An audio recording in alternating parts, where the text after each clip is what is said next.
Fala, senhores, boa noite. Acho que nunca ninguém viu, quer dizer, deve já existir, lógico, alguém que começou uma live do carro dirigindo. Mas eu saí. Opa, eu já vou adicionar o Giacomo aqui. Já tá entrando. Vou explicar o que tá pegando. Fala, Bruno. Tudo bem? Bem, e você? Tá no Tudo. carro ainda? Já viu alguém começar uma live do carro dirigindo? É isso, para manter o horário, né? É, não, claro, para não falhar. Eu tinha, assim, rapidamente, eu passei o dia em Manhattan e aí eu tinha um outro último compromisso, mas eu falei, não, tá tempo tranquilo, termino ele, vou para casa, tenho bastante tempo, vai dar tudo certo. Peguei muito trânsito, mais do que o habitual, que na verdade nem costuma ter muito, e aí me atrapalhei e falei, agora vai ter que ser assim mesmo. E eu vou parar no escritório que é antes da minha casa para já chegar num lugar fixo mas ainda assim, já vamos tocar bala aqui para Pô, quem está nos assistindo, bem-vindo, obrigado por ter aceito aqui o convite, tá aqui com a gente. legal. Eu O, te agradeço, cara. o sentimento, eu acho que o ponto é o seguinte, quando você esteve aqui em Nova York, a gente gravou no estúdio sobre reforma tributária, ela ainda estava naquele processo, né, ainda não tinha sido enviada para a Câmara e tudo mais. De lá para cá a coisa avançou, então quando a gente tratou o assunto, algumas coisas ficaram no plano de se for assim, se Uhum, for assado, e uhum, agora uhum. não que ainda o Senado não possa mexer em algo, mas a gente acredita que não vai ter nenhuma mudança radical, né? Assim, o negócio não vai virar de ponta cabeça. Sim, sim, Então, sim. eu acho que a ideia é bater um papo livre, completar os pontos que a gente deixou, esclarecer outros. Uhum, uhum. Eu começaria te dizendo o seguinte: você está satisfeito e feliz, não como tributarista, mas como alguém que olha tecnicamente na perspectiva das empresas e das pessoas. Você está satisfeito e feliz com o desenho, com o texto, com a forma que a reforma até o momento está? Qual é o seu sentimento? Bruno, assim, eu ouvi esses dias de um professor muito mais inteligente, muito mais estudado do que eu, uma coisa que eu gostei muito. Que a gente está simplificando, trocando cinco tributos por quatro, né? Que é uma coisa interessante, né? Assim, a gente simplificou. Acho que o que sempre me comoveu no discurso de fazer uma reforma pô, vamos simplificar. Isso eu estou absolutamente de acordo, tá? Eu acho que nesse ponto embora a gente tenha trocado cinco tributos por quatro, nesse ponto eu estou de acordo, tá? Eu acho que a gente vai simplificar muito o jeito que a gente apura os tributos sobre o dito consumo, né? Então, sobre esse olhar de que a gente precisava e precisa de um sistema tributário mais racional, mais simples, que as pessoas olhem para o que estão pagando e saibam o que estão pagando, eu acho que o, o, a reforma cumpre um bom papel, tá? Ela sim tem uma promessa ali colocada de simplificar e sim parece que ela vai simplificar, tá? Então, desse lado eu estou feliz. De outro, cara, eu acho que a gente está indo por um caminho muito perigoso de talvez a gente ter uma das maiores alíquotas de IVA, né? Vamos chamar assim, né? O nosso não vai chamar bem IVA, depois a gente fala disso, mas e a gente ter uma das maiores alíquotas aí, não vou dizer do mundo, seria um exagero da minha parte, mas dos países aqui mais desenvolvidos, daqueles que a gente vê com mais clareza qual é essa alíquota, a gente corre o risco de ter uma das maiores, se não a maior, né? Então, e isso me deixa muito preocupado, né? Quando a gente olha para o cenário de tributação que a gente tem hoje e olha para esse novo cenário de reforma tributária com uma alíquota dessa dimensão, isso me preocupa, tá? Essa alíquota que hoje já foi 25, hoje se fala em 26, 27, isso me preocupa. Isso não me deixa feliz. Eu acho que nesse ponto a gente vai passar uma reforma tributária que a gente não sabe a alíquota que a gente vai pagar. A gente está assinando, né, o Congresso está assinando uma carta em branco para depois se debater qual vai ser a alíquota, né? Quando a gente passar essa emenda à Constituição, que é o que está lá sendo votado, acabou, cara. Você fez a emenda à Constituição, não tem mais o sistema atual, você tem que passar a usar o novo. Só que você ainda não tem alíquota. Aí vai se ver a alíquota. Já foi. E com isso eu não estou feliz. Com essa forma de fazer reforma tributária, que passa a emenda constitucional e depois a gente discute a alíquota, isso eu não estou feliz. Eu acho que a gente deveria ter tido uma discussão já com os detalhes na mesa e, por detalhe, entenda qual é a alíquota que nós vamos pagar dessa nova tributação sobre consumo. Esse ponto me deixou mais do que triste, muito preocupado. E por que está sendo conduzido dessa forma? Seria possível estabelecer as alíquotas antes da aprovação? Difícil também, não? Sim, vamos lá, né, Bruno? Só para a gente posicionar, né? A reforma tributária do consumo, ela precisava ser feita em 2 níveis, né? Isso não dava para escapar. Tinha que mexer na Constituição e depois se tinha um nível de legislação complementar e legislação ordinária, né? Então, óbvio que não tinha como se fazer mexendo só na Constituição ou mexendo só em lei complementar. Tinha que se mexer nos dois. Beleza, ótimo.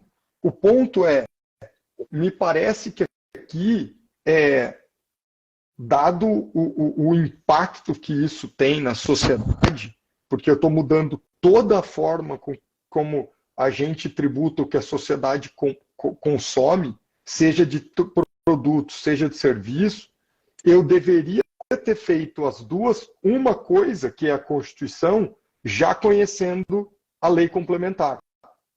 Lógico que isso ia ser feito em 2 vezes. Primeiro eu passo a emenda constitucional e depois eu passo a lei complementar. Isso, sem dúvida, teria que ser assim, né, do ponto de vista legislativo, né, para seguir os ritos. Mas eu deveria ter feito a discussão da emenda constitucional já conhecendo as regras que virão na lei complementar. Pelo menos as regras básicas. E por regra básica, vamos entender a mais básica de todas. Qual será a alíquota?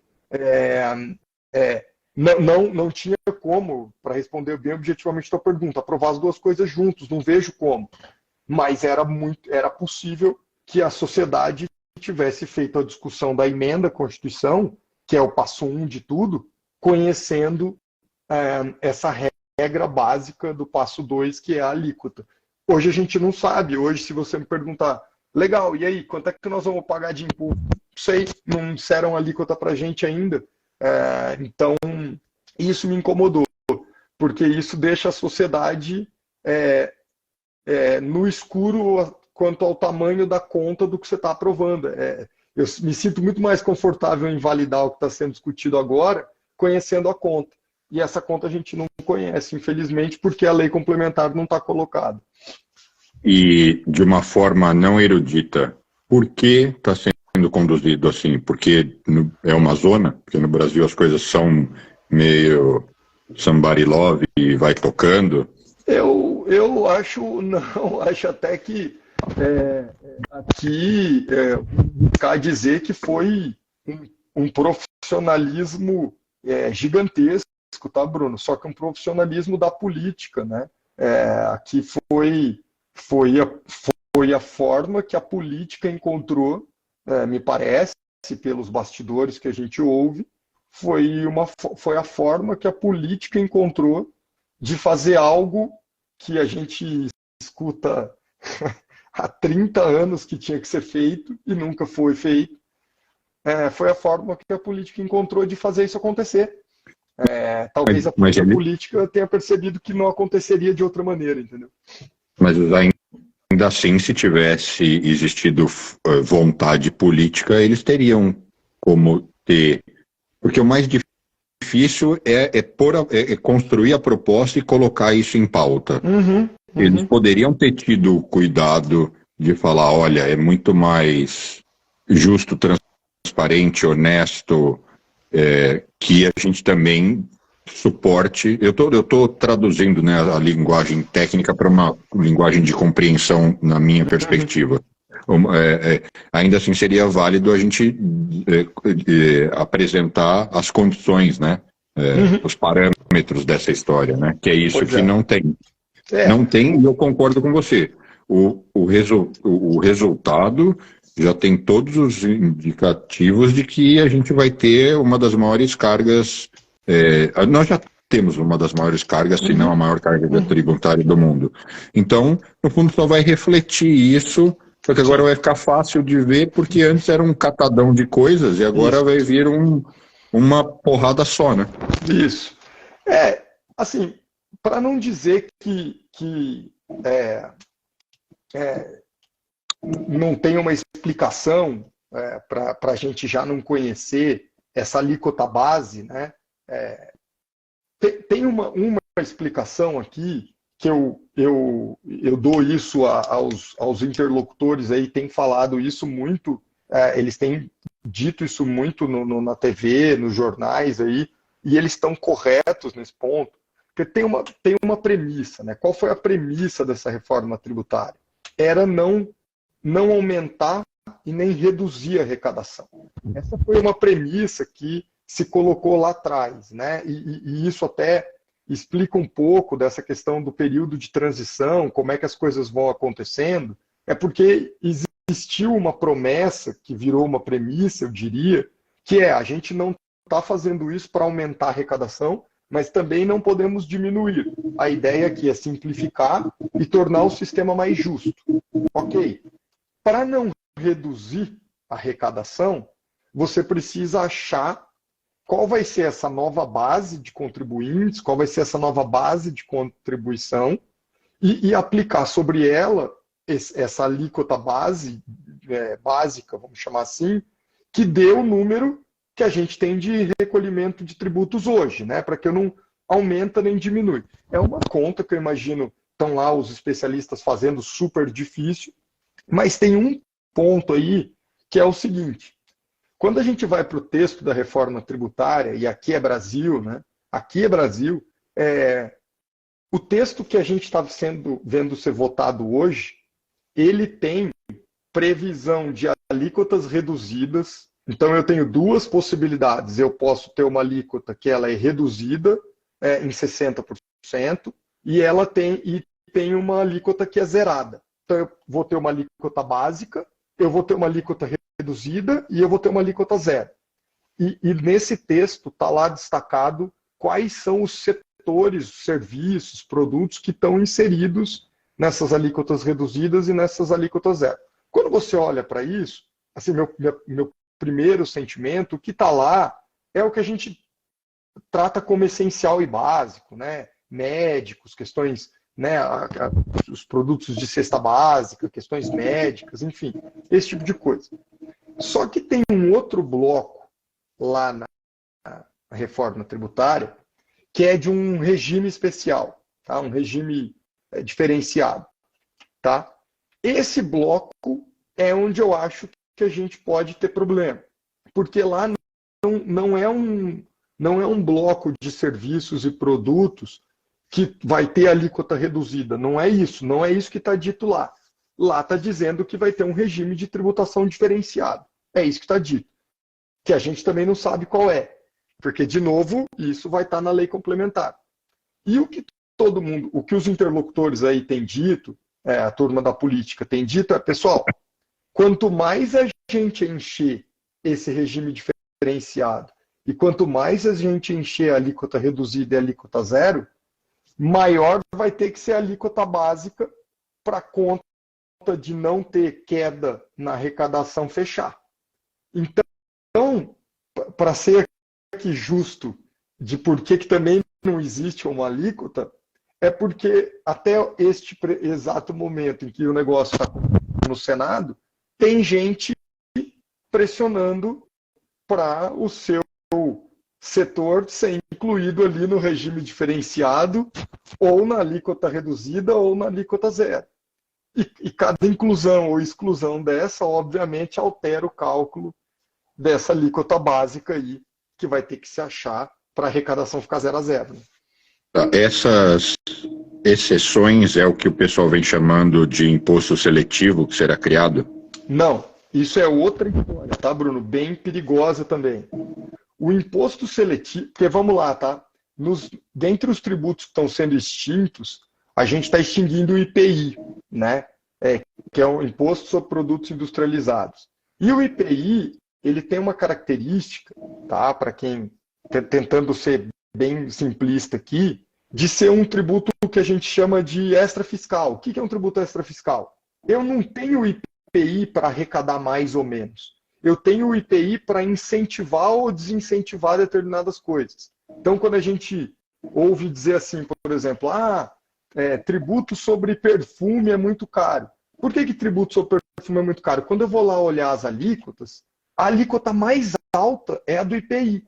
Por quê? Porque o IPI ele é feito para isso. Eu pego um produto que não é essencial e boto uma alíquota alta nele. Por quê? Porque eu tô querendo corrigir alguma externalidade. Estou querendo dizer, olha, isso aqui é um produto que ou ele não é essencial, ou ele faz um mal aqui à saúde, ou ao meio ambiente, então eu quero desestimular que ele seja usado, ou eu quero que quem use pague mais, porque ele revela que ele é, né, quem está comprando é porque não tem a menor necessidade de ter, é um consumo excessivo, então eu vou botar mais tributação. E o IPI ele é usado para isso hoje em dia.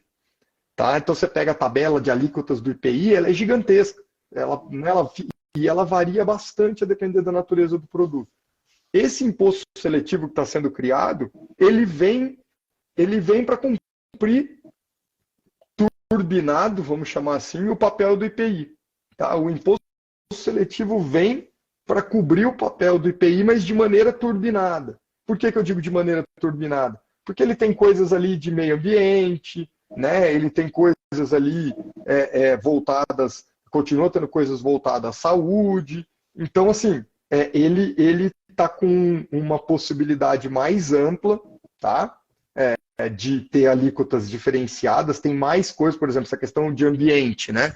Isso aqui faz mal ao meio ambiente, então eu posso ter ali o imposto seletivo agindo para coibir o uso, o consumo daquele negócio, entendeu? Então o imposto seletivo entra aí, tá? Esses regimes diferenciados, Bruno, é o que o pessoal está chamando de privilégios. Quando você ouve o pessoal falando, quanto mais privilégios a gente enfiar lá na emenda à Constituição, maior vai ser a alíquota. São esses regimes diferenciados que estão sendo colocados lá. Eu vou dizer aqui com bastante tranquilidade. Se você fizer uma pesquisa, você vai ver que, por exemplo, a OAB, que é o órgão que me representa, que representa os advogados do Brasil, está lá fazendo um lobby para que nós, advogados, estejamos num regime privilegiado, entendeu? Que não é privilegiado, né? É diferenciado. Um regime diferenciado de recolhimento. E assim como a OAB, uma série de categorias representantes de prestadores de serviços aí estão lá, tá? O que me parece que você concorda pelo tom que você falou que não faz o menor sentido, né? Por exemplo, advogado ter algum tipo de privilégio. Porque hoje você paga uma nota de serviço, né? Você que tem um escritório, né? Como qualquer outro negócio. Né? Exato. Eu acho que, e aqui entrando um pouco nas preocupações, né, Bruno, da reforma, o setor de serviços, tá, como um todo, todo mundo que faz parte desse negócio grande chamado setor de serviços, está muito preocupado. E a razão é simples, tá? Se você olhar hoje, uma empresa prestadora de serviço média, tá? Os tributos que estão sendo extintos hoje são ICMS, ISS, PIS, COFINS e o IPI. Um prestador de serviço desses tributos todos, ele paga ISS, PIS e COFINS, tá? Um prestador de serviço médio hoje, e médio porque o cara que está ali no lucro presumido, o cara que fatura até 78 milhões ano, um prestador de serviço médio, ele paga 3,65 de PIS e COFINS, 3,65, e ele paga, no máximo, 5% de ISS. Então ele paga 8,65 no máximo. Com a reforma tributária, a gente ainda não sabe qual é essa alíquota básica, mas vamos imaginar que essa alíquota vai ser 25, que era a notícia que a gente tinha lá atrás. Essa notícia já subiu, mas vamos imaginar que voltamos para o 25. Ele vai passar a pagar 25, tá? Aí alguém vai dizer assim, não, Giacomo, mas o que você falou, que é 8,65, mas ele não toma crédito de nada. Ele vai passar a pagar 25, veja, subiu 3 vezes, mas ele vai tomar créditos. Então não vai ser 25, vai ser menos que 25, né? Porque ele toma créditos. Então a alíquota efetiva é menor. Ok. Mas aí, Bruno, você é um cara que conhece bem de diversos setores. Qual é o insumo fundamental de qualquer prestador de serviço? Mão de obra. Mão de obra. E mão de obra não dá crédito. Então, a alíquota efetiva do prestador de serviço vai ser 21, 22, 20, com muito esforço. Então ele saiu de 8,65 e com muito esforço, tomando crédito, fazendo uma bela gestão do seu negócio, ele vai pagar 19,20. Então ele subiu 2 vezes e pouco, 2 vezes e alguma coisa. Então os setores de serviço, todo mundo que está envolvido, está muito preocupado. A gente pode discutir, mas pagavam muito pouco. Pode ser, a gente pode entrar nessa discussão. Pagava muito pouco. Mas a subida vai ser muito grande. E o Brasil, você sabe bem, a gente teve um pouco essa conversa aí, é uma economia muito baseada em serviço, né? Serviço no Brasil é o setor que mais emprega, né? Então, se de um lado eu concordo com você, né? Você pega uma classe como advogados, por que a gente deveria ter um regime diferenciado? Talvez no meu escritório não, até porque a perspectiva do IVA é que você vai passar o custo para frente, né? Eu vou colocar na nota, o meu cliente vai sentir o aumento. Mas e o advogado que trabalha para o Bruno, pessoa física, que trabalha para o Giacomo, pessoa física, né, que vai fazer o divórcio do Giacomo, que vai fazer, né, uma compra do apartamento do Bruno? Esse cara, ele não tem como passar para o Bruno, porque o Bruno, pessoa física, não vai tomar crédito do serviço do advogado, entendeu? Mas, em última análise, ele vai ter que repassar no custo, né? Igual. Exato. E aí a gente volta para a discussão do como é que essa coisa vai acontecer, o efeito inflacionário disso. Isso que eu ia dizer, eu acho que essa é a complexidade, né? Mas não só a complexidade. Assim, deixa eu pontuar algumas coisas. De fato, existe um sentimento de que serviço paga pouco e produto pagava muito. Quando você põe lá o IVA, supondo que seja 20, 25, 27, o serviço vai passar a pagar muito mais e aparentemente o produto não vai passar a pagar muito menos. Então, cria o sentimento de que a arrecadação vai subir, um ponto, embora eles digam que não é o propósito.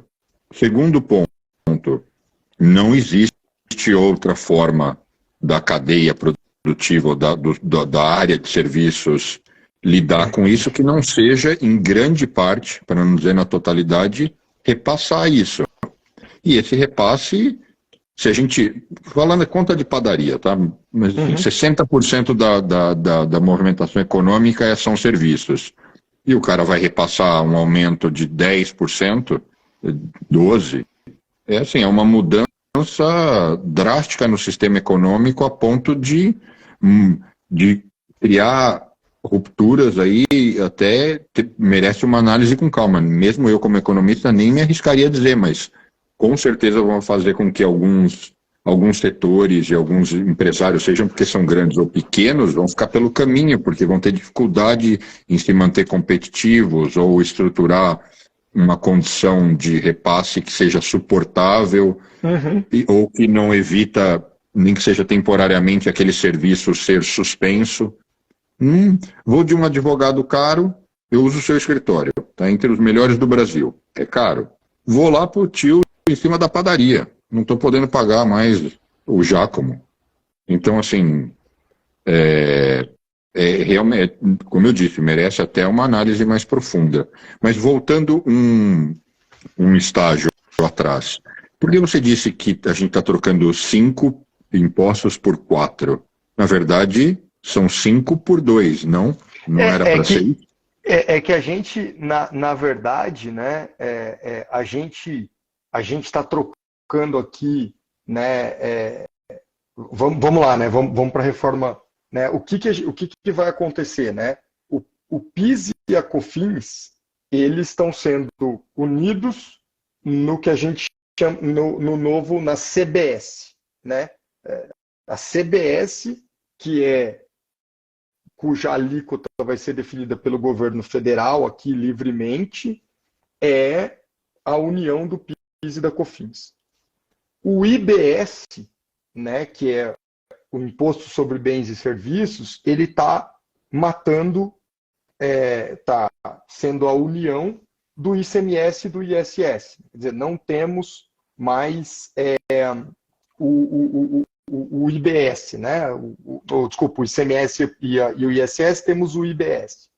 E, como você bem colocou, a gente tinha ali o IPI, que eu matei, então, o quinto, e coloquei no lugar o imposto seletivo, né? Então fiquei ali com esse imposto seletivo no lugar do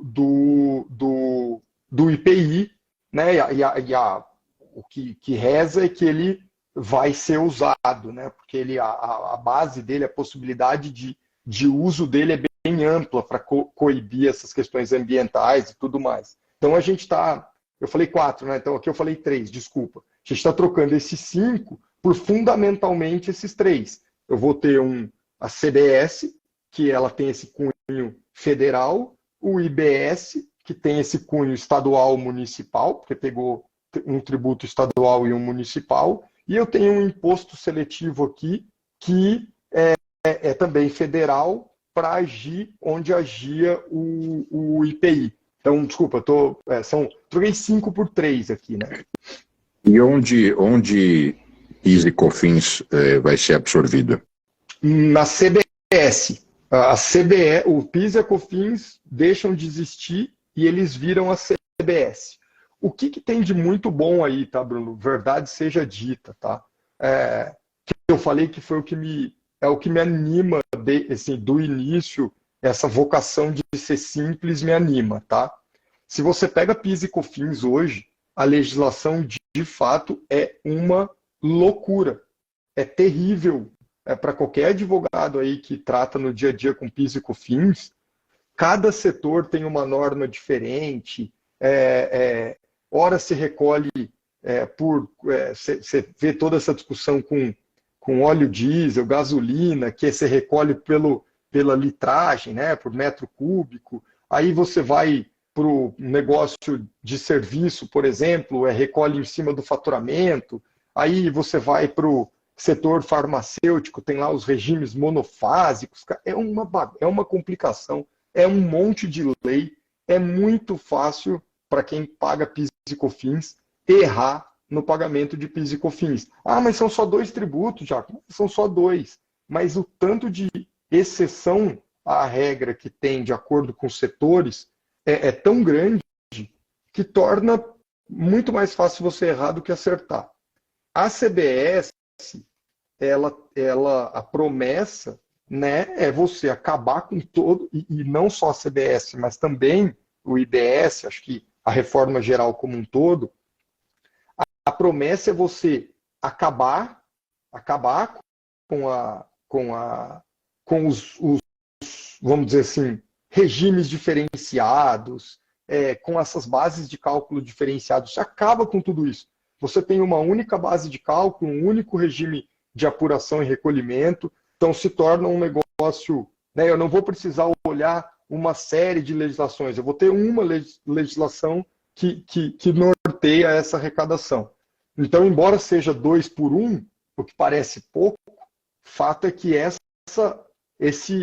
atitude de acabar com tudo que tem de regime diferenciado e botar todo mundo numa mesma regra, todos os setores, né, todos os bens e serviços numa mesma regra, isso sem dúvida é um avanço muito grande, muito grande. Só isso, assim, a despeito de tudo que eu tenho de crítica, só isso acho que vale uma reflexão sobre a reforma. Tá? Eu concordo 100%. Isso a gente comentou, né, quando a gente gravou aqui, o quanto isso vai facilitar do ponto de vista operacional, controle burocrático. E aí, um outro ponto com isso, com esse formato, acaba a guerra fiscal, né, entre os estados. Para acabar. Acaba porque você tem uma questão, qual é a questão também fundamental para acabar com a guerra fiscal, né?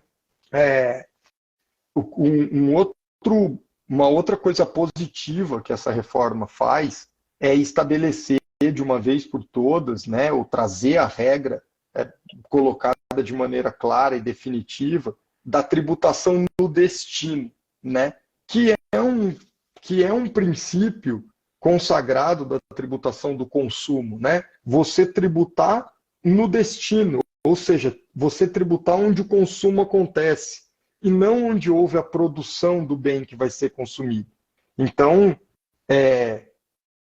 a guerra fiscal dos estados, o que era, né? Como o ICMS ele incide no momento em que a empresa que produziu dá a saída na mercadoria, né? Então, a empresa produziu um carro, ela faturou o carro, né? Deu saída no carro, incide o ICMS.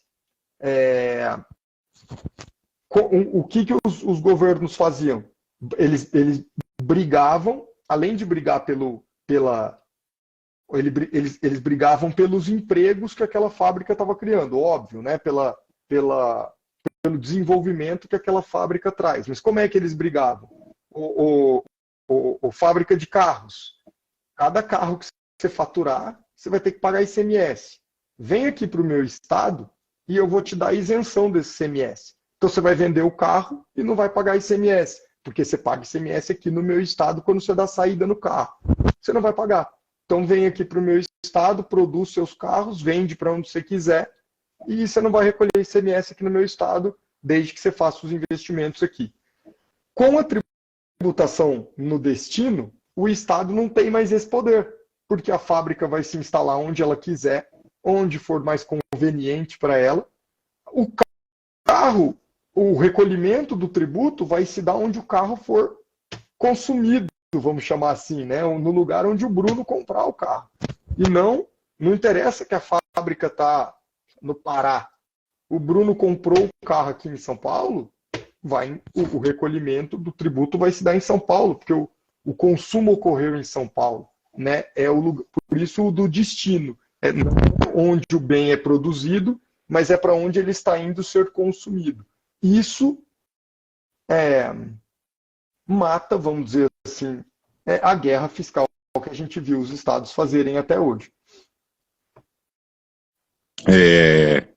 Eu acho isso positivo, porque vai permitir que as regiões, de fato, explorem sua vocação, né? Porque Exato. hoje tem um desencontro do ponto de vista de desenvolvimento econômico, que às vezes por um Estado que é um péssimo lugar para escoar um determinado produto, por causa das características físicas, logísticas, vai lá e recebe uma planta, uma indústria, uma planta industrial, porque ele fez todas as concessões possíveis, né? E, no entanto, não favorece... Ele está indo contra a vocação dele, talvez ele tivesse que explorar outras áreas.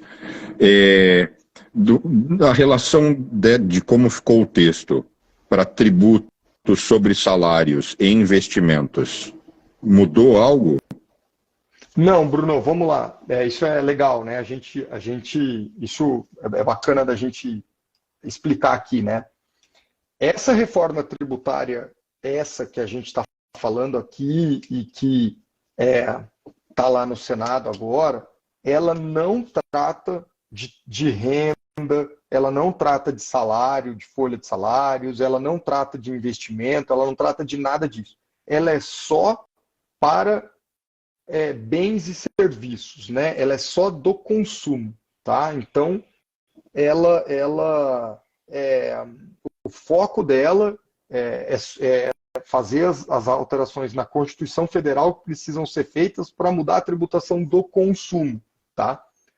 Toda essa parte de investimentos, offshores, salário, renda, tudo isso está vindo agora em medidas provisórias ou em projetos de lei que, enfim, de ontem para hoje, se eu não me engano, já foram 3 ou 4. Eu confesso que é o meu dia a dia e eu confesso que perdi a conta de ontem para hoje, se são 3 ou se são 4. E isso está vindo em projetos de lei, medidas provisórias que não se relacionam com essa reforma, tá, Bruno? Hoje, por exemplo, para te citar, né? Hoje ou ontem veio uma medida provisória para tratar dos chamados fundos exclusivos, né? Esses superfundos, né? Ontem também veio o projeto de lei das offshores, né? Esse que a gente ouve sempre, da tributação das offshores. Hoje veio um projeto de lei para tratar de juros sobre o capital próprio. E na reforma tributária, nessa reforma lá, que está no Senado, existe um compromisso, isso não é o texto, né? É um compromisso de que o governo mandaria a reforma da tributação da renda, e aí pega investimentos, pega dividendos, deve pegar tudo isso, que ele mandaria isso até 180 dias após a aprovação da reforma tributária. Foi um compromisso ali, né? Olha, eu vou reformar tudo. Aprovem essa reforma que em 180 dias eu mando a da renda. Mas o governo tem dito que, o Haddad especialmente, tem dito que está pronto e que ele deve mandar até novembro, outubro, novembro, ele deve mandar aí sim, mexendo com essa tributação da renda. É possível que venha algo na folha de salários, sobre a folha de salários também, mas a gente não sabe, Bruno. Não sabe nem se vai se vai melhorar ou piorar, ou, em outras palavras, se vai custar mais caro ou mais barato, né? Ainda não tem nenhuma indicação disso. Existe um pleito muito forte do setor de serviços, muito forte, de que, como medida paliativa dessa reforma tributária, que vai impactar demais o setor de serviços, eu estou falando dessa reforma que a gente falou até agora, que como medida paliativa viesse uma reforma na tributação da folha. Porque, de novo, né, a gente falou ali no começo, o principal empregador do Brasil é o setor de serviços. O principal insumo das empresas que prestam serviço é mão de obra. Então existia esse pleito, que o governo fizesse um bom projeto de tributação de folha de salário que aliviasse um pouco os grandes empregadores e, nesse caso, aliviasse um pouco os prestadores de serviço nessa frente. Mas a gente, pelo menos que eu tenha conhecimento aqui e os meus sócios, a gente não tem visto nada muito próximo aqui no radar, não. Mandaram a seguinte pergunta: a reforma tributária vai prejudicar o agronegócio? Porque o agro tem feito bastante barulho, né? E aí, até mesmo antes de você responder, é porque antes eles pagavam muito, muito, muito pouco e agora vão acabar pagando o que todo mundo vai pagar? É, eu acho que o grande ponto aqui do agro, né, é porque o agro, como tantos, ou não vou dizer tantos outros, mas como muitos outros setores, o agro ele tinha a seu favor uma série de benefícios fiscais, né? Eu vou chamar de benefícios, me permita não ser preciso, mas benefícios no sentido de normas especiais que no fim do dia reduziam a sua tributação, né? Seja de PiscoFins, seja de CMS. O agro tinha isso na cadeia como um todo, nos mais diversos subsetores aí, e na cadeia do agro como um todo, você verificava esses benefícios aqui e ali, tanto de PIS e COFINS quanto de ICMS. É como eu disse, o passo 1 dessa reforma é acabar com todos esses benefícios. Todos, ela extingue todos os benefícios, todos os regimes diferenciados, e ela traz todo mundo para a mesma regra. Então, o agro ele acaba sendo prejudicado porque ele é um setor que tinha ali uma série de benefícios e reduções historicamente aplicados, entendeu? Então, agora ele vai jogar aqui, ele vem para a regra geral. De outro lado, tem umas questões positivas. Por exemplo, a empresa de agronegócio que é muito exportadora, todo exportador no Brasil ele sofre muito, porque ele acumula, né? Só lembrando, né? As exportações, todas as exportações que a gente faz, elas não são tributadas, né? O exportador ele não paga tributo para mandar o produto para fora do Brasil. Você não paga ICMS, você não paga PiscoFins, e só que isso só faz sentido se tudo que você compra e que te gera crédito, você pudesse usar esse crédito, esse crédito voltasse em dinheiro para você, porque senão você não está pagando, mas você teve o custo do tributo chegando, deu na mesma. E hoje a gente sabe que no Brasil, nos dias de hoje, para você, por exemplo, buscar esses créditos de CMS que você acumula quando você é um exportador, é muito difícil, Bruno, muito. Não raras vezes você vai buscar esses créditos e você leva autos de infração por coisas outras, porque você foi lá pedir o teu crédito acumulado da exportação. A reforma tributária promete deixar isso muito mais simples.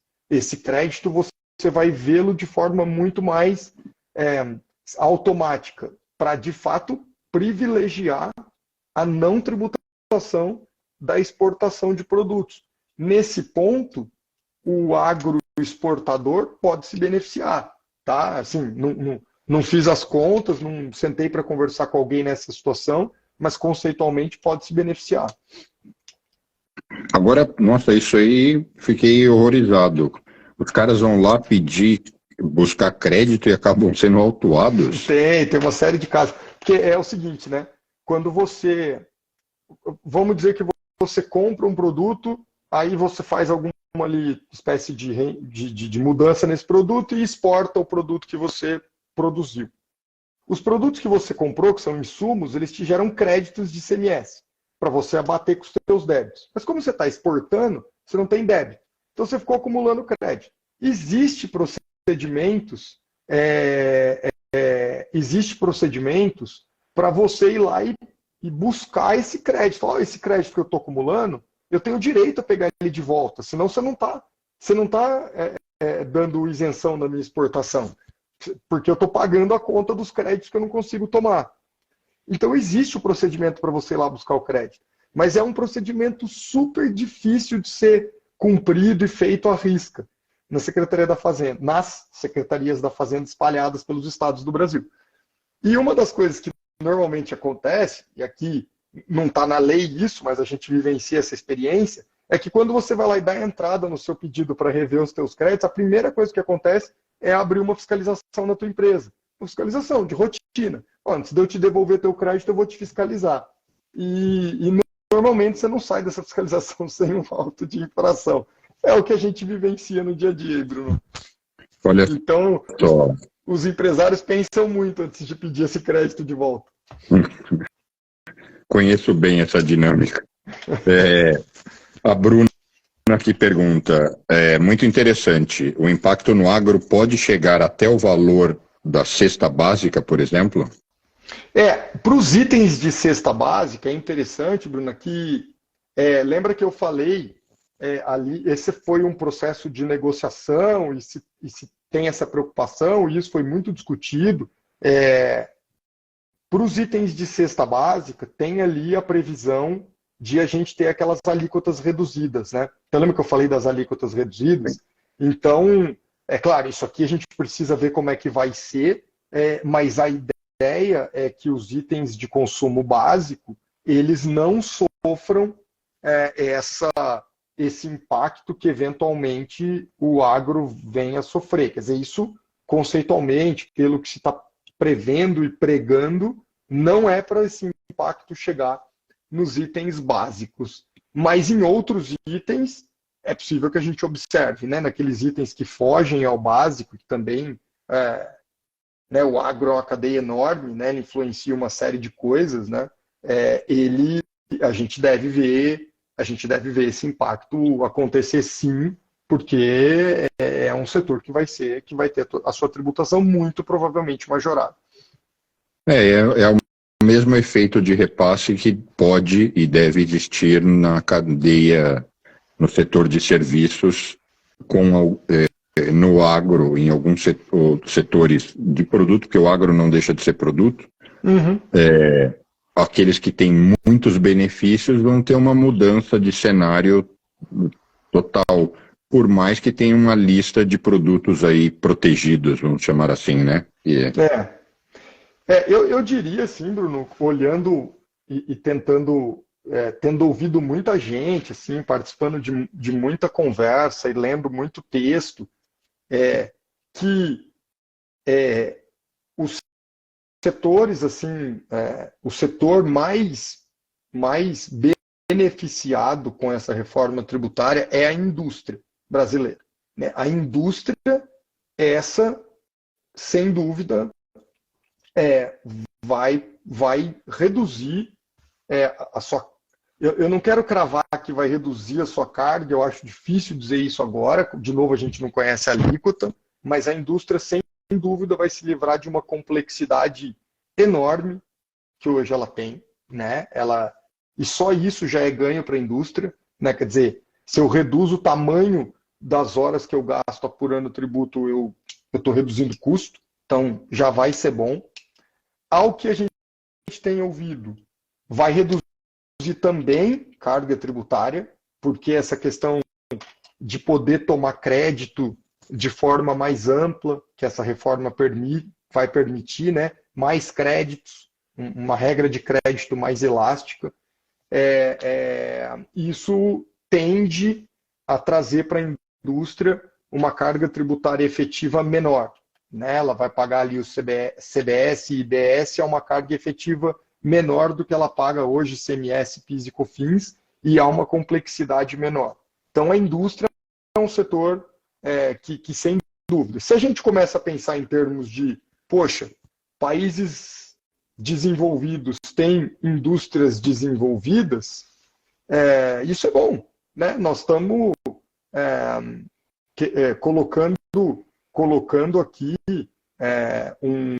nós estamos endereçando aqui um problema de um setor que é fundamental, que é a indústria. Então, ótimo. Então, a pergunta é a que preço dos outros setores, né? Em especial de serviços. Como é que esse preço vai ser pago pelo setor de serviços? Essa é a grande dúvida. Eu acho que a gente cobriu, de uma certa forma, acho que quase tudo em relação a atualizar esse tema. Será que a gente deixou de abordar algum ponto?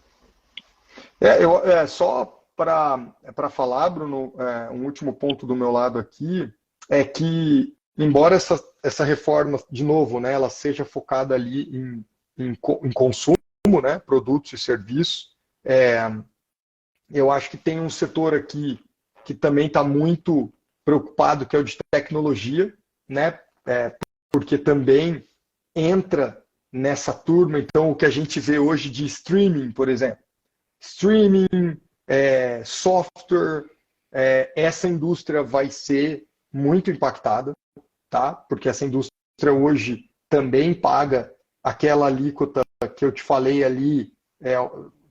Essa indústria normalmente está no lucro real, mas vamos dizer, paga ali 10, 11 e vai pagar esses 18, 19. Então essa indústria vai ser muito impactada, tá? Muito.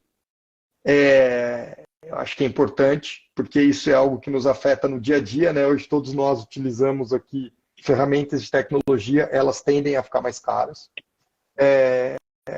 A gente tem serviços financeiros que no Brasil são muito fortes, estão lá nos regimes diferenciados. Vamos ver como vai ficar, porque eles seriam impactados também, mas estão lá inseridos na regra de terão um regime diferenciado. Vamos ver qual será. E essa reforma trouxe ali, escondido ali em alguns itens, algumas questões interessantes de tributação de patrimônio, tá, Bruno? Eu te falei, é só sobre consumo, mas tem ali umas pitadinhas de tributação de patrimônio. E uma das coisas interessantes que vieram, por exemplo, e isso foi bem divulgado, é passar a ter IPVA sobre jatinho e barco, né? Que era algo que a gente no Brasil não tinha, né? O IPVA, né? O Imposto sobre os Veículos Automotores, que só não incidia sobre os nossos carros, mas não incidia sobre aviões e barcos. Essa reforma está propondo corrigir isso e vai passar a ter essa tributação. Então, acho que fica esse recado aí também. Mas esse o seu último comentário, isso vai gerar uma arrecadação insignificante, né? Não é pela arrecadação. Não. Né? Eu acho que aqui é muito mais por essa mensagem de corrigir distorções do que pela arrecadação. O sistema tributário aqui americano está tão à frente, é um negócio tão bizarro. A gente nem, não sei se você sabe disso, não existe IPVA aqui. Você compra o carro e acabou. Nunca mais pagar nada. Você paga só o seguro, que é uma merreca. O seguro no Brasil é caríssimo. Você não paga mais nada.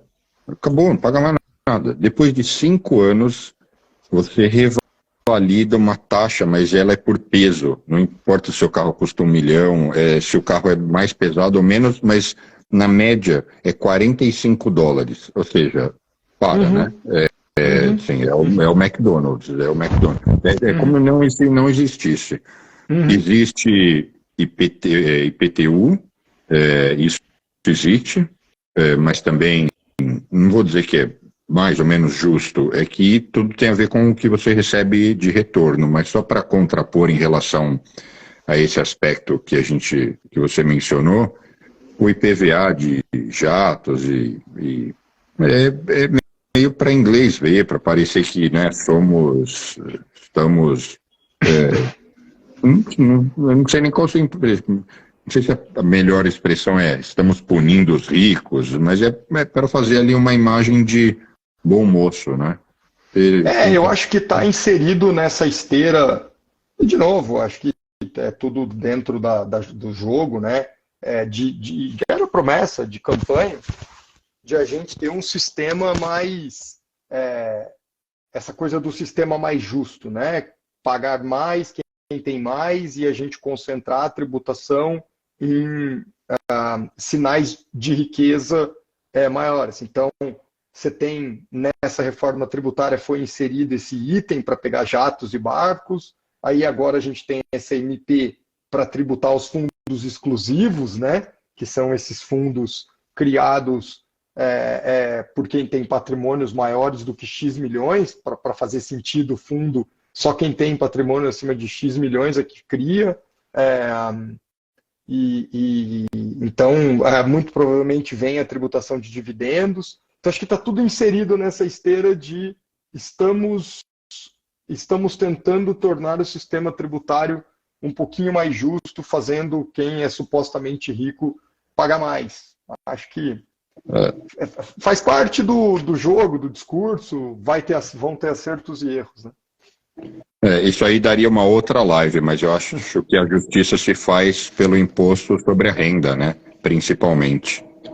Eu acho que é ali que é determinante, né? Sem que, de novo, nos Estados Unidos é igual. Onde realmente a coisa pega é que o cara que ganha muito, tem uma renda muito alta, ele paga muito mais imposto. Então, eu acho que é por aí que realmente se faz justiça social, nesse aspecto, ou justiça fiscal, né? Mas maravilha. Não, sem dúvida. Isso, de acordo com você. Eu te mandei um pouco antes da gente começar, acho que até você ouviu, quando você estiver por aqui, a gente sai para jantar, eu chamo o Lucas e a turma. Essa eu vou cobrar. Eles são super legais, eu tenho certeza que você vai curtir muita história para contar. E obrigado por ter participado e vamos combinando. Eu que te agradeço. Eu já comecei a ouvir o episódio lá com o Bruno. Eu vi que já está no YouTube, né? Você já subiu para o canal do Wall Street. Já. E eu já comecei a ouvir a parte ali dele contando de onde ele nasceu, a questão dele não... Você começou perguntando, você é jornalista, né? E ele começa a contar a história dele, eu tô ouvindo. Pô, no fundo, lógico, né? Ele é um puta jornalista, mas no fundo ele nunca estudou jornalismo, né? Mas como há muitos anos atrás era assim, né? Que nem faz poucos anos, sei lá, faz 20 anos que para você trabalhar com educação física você tinha que ter curso. Era quase que opcional. O cara estava lá, professor de puxar ferro ou de dar aula de educação física na escola e nem sempre ele tinha essa formação, né? Jornalismo também passou por essa mudança. Mas obrigado pelo papo e vamos nos falando. E só uma coisa. Eu coloquei os vídeos, eles estão subindo dentro do meu canal pessoal, né? Então, assim, o produto chama Wall Street Cast, mas ele está dentro do canal do YouTube do Bruno. Para simplificar. Legal. Bacana. Show. Bruno, obrigado, viu, pelo convite, obrigado pelo papo. E conte comigo aqui, que precisar aí para a gente ir atualizando esse assunto, eu estou à disposição. Combinado. Obrigado você, um grande abraço. Valeu, abração. Abraço, tchau.